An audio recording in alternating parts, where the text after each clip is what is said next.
The following program is sponsored by Happy Science.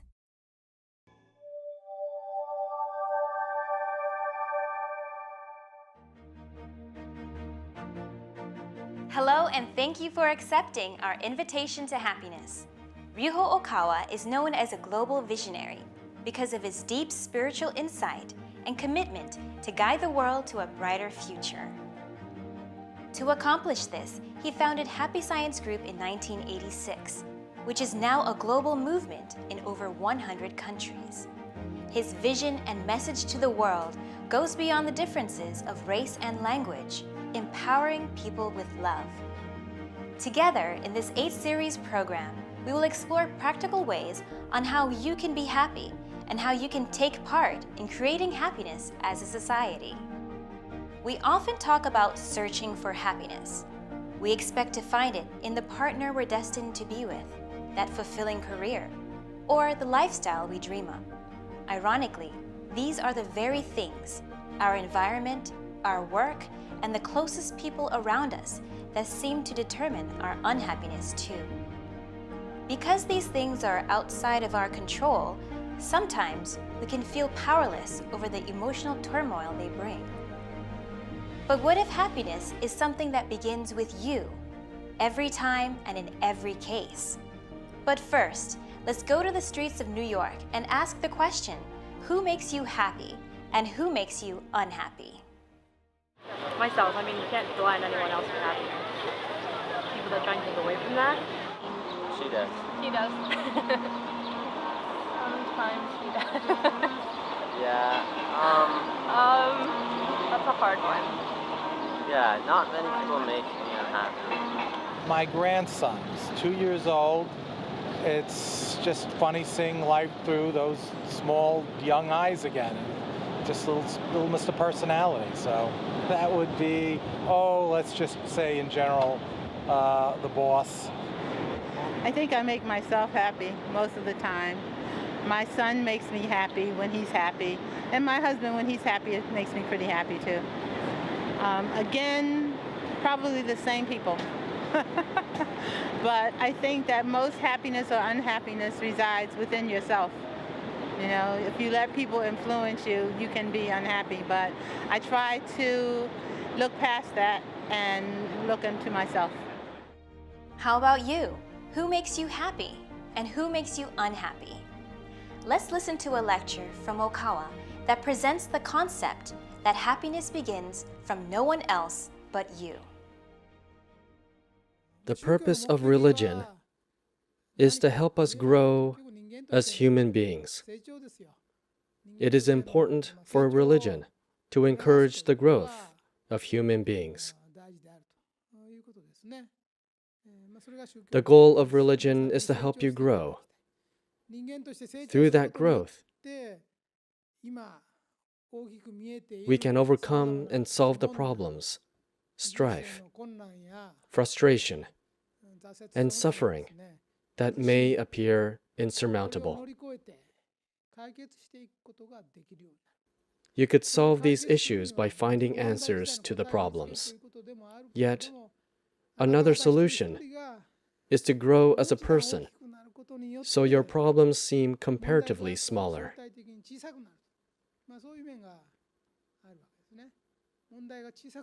No one in this world is completely free of suffering. Everyone has at least one problem in his or her life. However, although everybody has problems, each person will deal with their problems differently. In short, all people are troubled by relatively small problems. They are troubled by problems that seem almost insignificant compared to other bigger problems in society.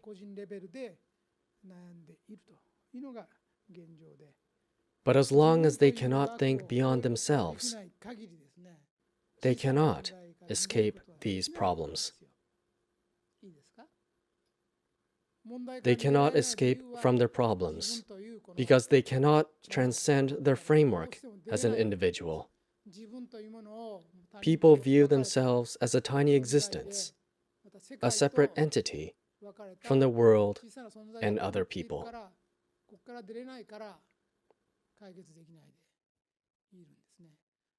We must overcome this perspective and learn to think beyond our individual self. But how could we accomplish that? First of all, why can't we think beyond our individual self?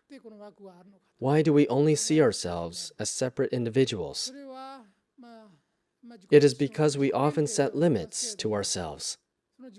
This limitation comes from an egocentric, self-centered mentality. If I say negatively, it could be called self-preservation. This tendency can also be seen in animals.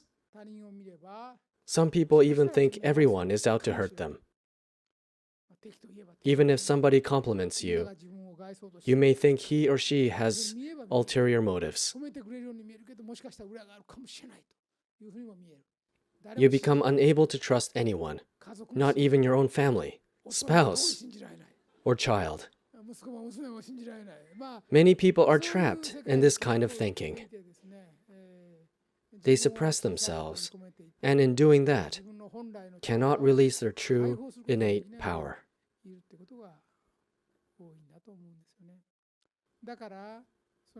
So, it is important to realize that self-centeredness magnifies the problem and stops you from taking action.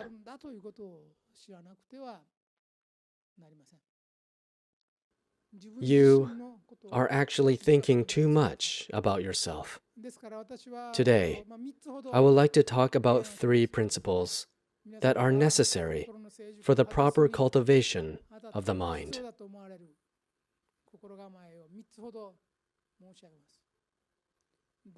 The first is to spend less time thinking about yourself and your feelings. Will this hurt me? Will this be good or bad for me?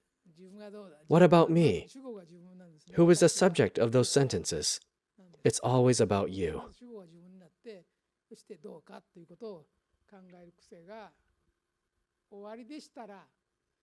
Try changing the subject of your sentences to someone other than yourself. It is difficult for people to become truly happy when their thoughts are self-centered. If all you think about is your pain or unhappiness, then you will never be happy. People who are really happy spend less time thinking about themselves. Once you understand this, you will find yourself not thinking about yourself at all. So firstly, if you have a tendency to think egocentrically, please change yourself to think about others more.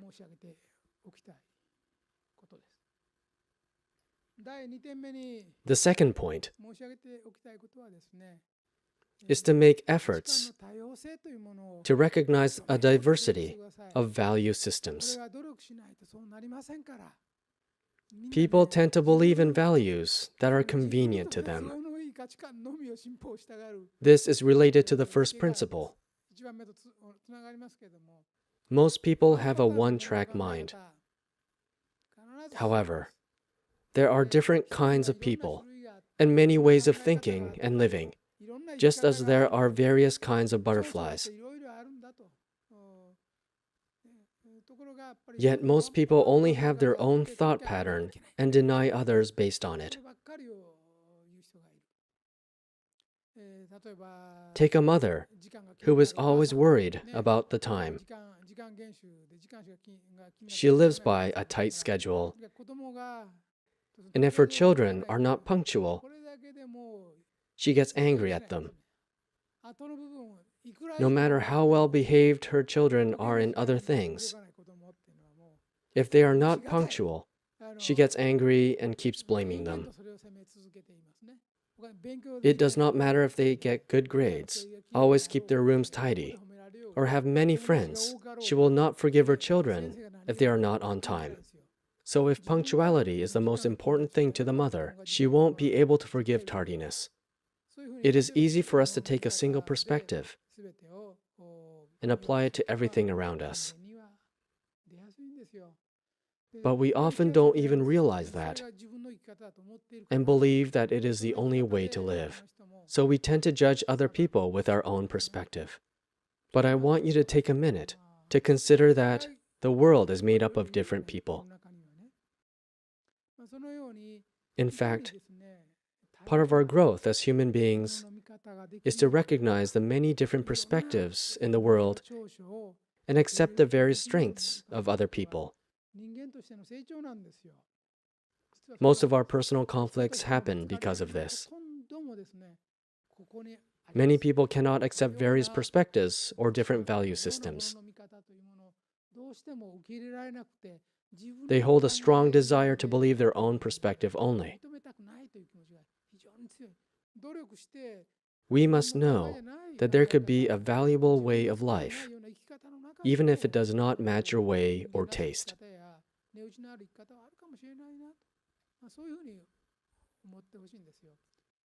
Your strengths that you were proud of or that encouraged you before could turn into the reason you scorn others who do not have them.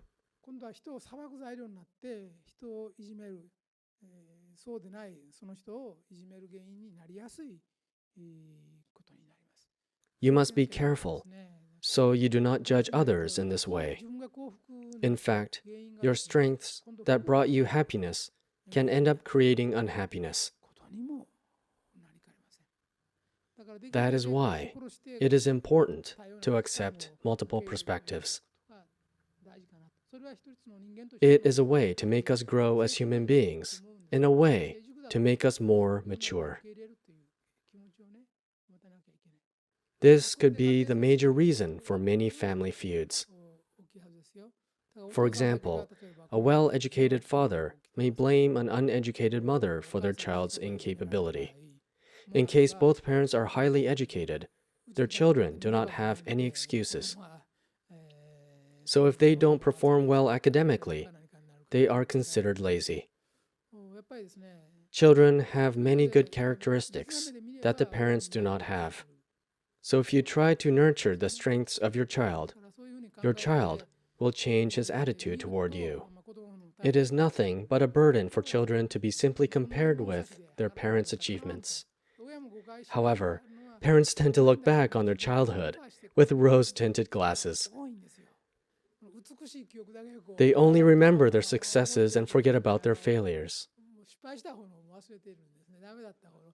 Many parents judge their children based on their glorified childhood memories, resulting in an unhappy family. Your attitude towards your spouse may be wrong as well. You may think you are objectively judging your spouse, but in fact, you could be just comparing your spouse to an old boyfriend or girlfriend. It is quite annoying to your spouse who wouldn't know about this. So, please try to have a more open mind and see things without bias. The idea of paying attention to our own thoughts might sound difficult, but is actually a very important exercise. It can be surprising how much time we spend thinking about ourselves and judging others based on our own ways of thinking. Let's go back to the lecture to learn more about how we can be more accepting of others. The third principle I want to mention is connected to the other two. It is the same and connected, but it is a very important point. If you want to live a happy life, please consider and practice forgiveness. Forgiving is a difficult task and is a religious state of mind. You must make efforts to have this mindset, because it will never come naturally to you. Knowing this fundamental truth of religion, you're able to understand why people do things. You'll realize that forgiveness has real power in our world. You need to know this.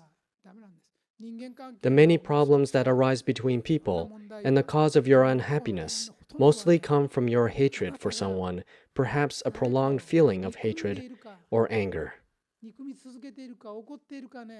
Most people blame others as the cause of their unhappiness. That may be partly true, but the other party will probably say the same thing of you.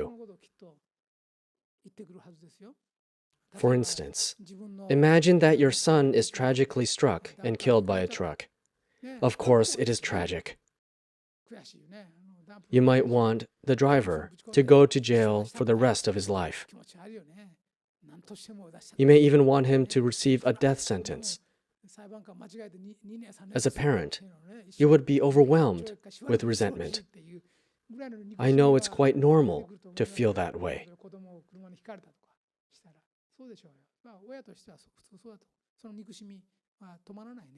But that resentment will never bring you any sort of happiness. You are wishing ill of the truck driver and maybe even wishing him to die, just as your son had. As regrettable as it was to lose your son, you are now allowing the darkness to consume you. However, if you think about it, the truck driver might be a young man himself. He may have been working under strenuous conditions, so accidents like these can occur. It may not be entirely his fault. He may have a family as well. Perhaps he had lived in unfortunate circumstances. But these thoughts do not even cross your mind. Your heart rages with unending anger. That is why you must learn to forgive. Nothing goes exactly the way you want it to in this world. You must be prepared to forgive. You need to know when to forgive, when to stop arguing and blaming, and realize that doing so won't make you happy. Others are suffering too. You need to forgive others at some point in your life. The same applies to issues between men and women. Perhaps a woman resents men, is afraid of them, or does not trust them. Even if she does meet a man who is different from the other men she has known, she may see him in the way and dismiss him. She may see him in the same way and dismiss him. That will make it difficult for her to find new love. The same goes for men. A man might be afraid of women due to repeated rejections. Whenever he sees a woman he is attracted to, he would keep away from her in fear of rejection. Men are weak. This is really true. Preconceptions will get the best of you if you let them. That is why we need to forgive. Forgive people who you think did you wrong. If anyone here resents someone or holds a grudge against someone, you need to forgive and keep forgiving. Someone may have attacked you, insulted you, embarrassed you, or slandered your name at some point in your life. They may have tormented you, but remembering those forever won't make you happy. That is why it is best to forget about them and remember the good things those same people have done instead.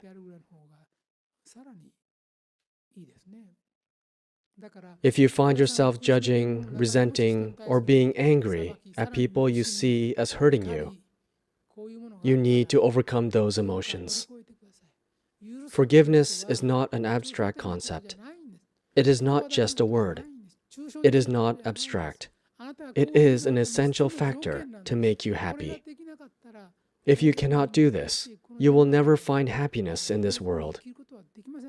I am sure there will be people in your life who do not behave exactly the way you want them to, and there will be aspects of your past that did not go exactly the way you wanted them to. But through the act of forgiveness, you will be able to let go of these and attain peace. You will find that by forgiving people, you will sleep much better at night, perhaps the best you have ever slept. When you go outside, the air will taste fresher, the sun will feel warmer, and you will understand people's feelings for the first time in your life. Those who hate others are really afraid of them and cannot enjoy such blessings. They only think of themselves. I have talked about this before, but the past is unchangeable. We can, however, change the future. We can only reflect on the past, but we can focus on making a better future for ourselves. Additionally, if we change our present mental attitude, we will see the past in a different light. I have said this before. If you are happy right now, then what that means is every person you have met in your life appeared before you in order to make you happy,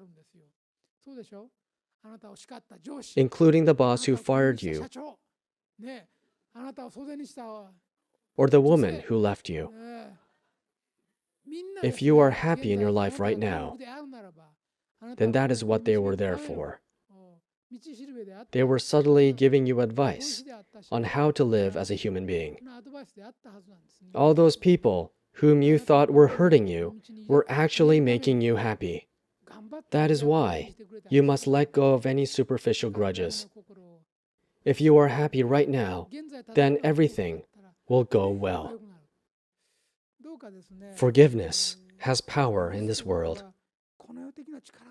One of many types of love, forgiveness is especially strong in religious power. Please think like this. There is Buddha nature in all of you. People are wonderful beings. Therefore, it is important to have wonderful people grow more wonderful. Not only do you have the right to be happy, you also have a duty to be happy. You have a duty to be happy. Others have a duty to be happy too. The people you resent also have a right and a duty to be happy. If each person becomes happy, the world will turn into a utopia. Please affirm the existence of others. There are different perspectives and different ways of living. People have many good qualities. People each have wonderful qualities. Some of the things you see as shortcomings may actually be your excellent character. All people are children of God and Buddha. All of you have potential. You can all change. You all have the right to be happy just as you are, and you can become happy. If you change how you look at things, the world will look different. Just remember that all humans can grow and mature. Through the process of maturing, you can overcome all wrongdoings, hardships, your own sin, sin committed by others, and things that seem to be obstacles. It would give me great pleasure if you would think this over. The bottom line is that you won't ever become happy by blaming others or your environment. If there is someone that you dislike, we need to be the ones to take the first steps to forgive. Everyone not only has the right to be happy, but has the duty to become happy. Let's accept the existence of others and pray that you and others will become happy. In this way, we can become self-generators of happiness and supply it to the people around us. If you'd like to learn more about Okawa and the teachings of happy science, visit invitationtohappiness.org or call us at 1-800-710-7777. Here at New York Temple, you will find all of Okawa's publications and video lectures. We are here to support you in building a bright future. Come join us for weekly Sunday workshops and weekday guided meditation sessions. Your happiness is our mission.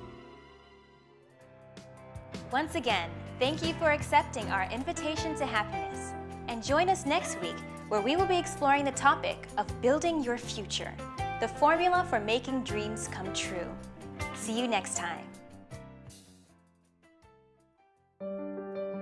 To improve your relationship with others, try the meditation exercise in Invitation to Happiness, the handbook for living a joy-filled, inspired life. Downloadable music available at okawabooks.com.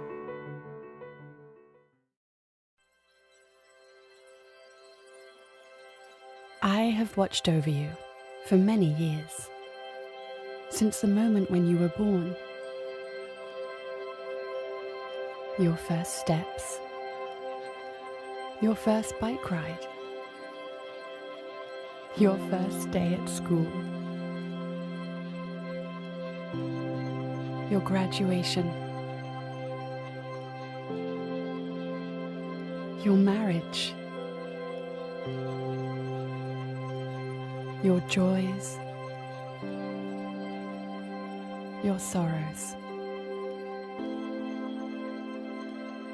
Yet, through time, you have shown that what you continue to hold in your heart grows stronger and brighter as you persevere, believing that the journey is just as important as your destination. I pray every day that you will see the signs life provides you as a guide and discover that you were born to accomplish great things.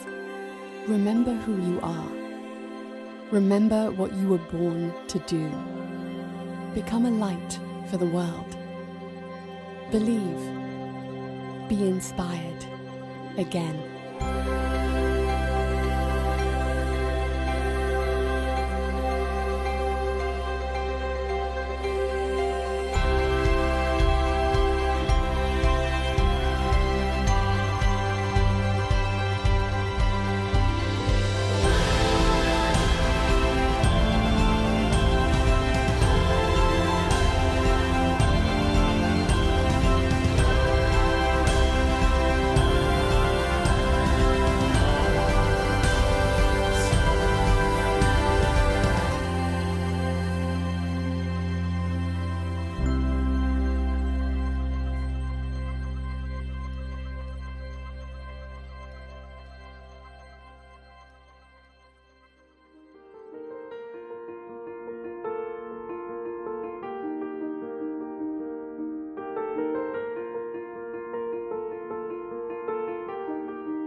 The preceding program was sponsored by Happy Science.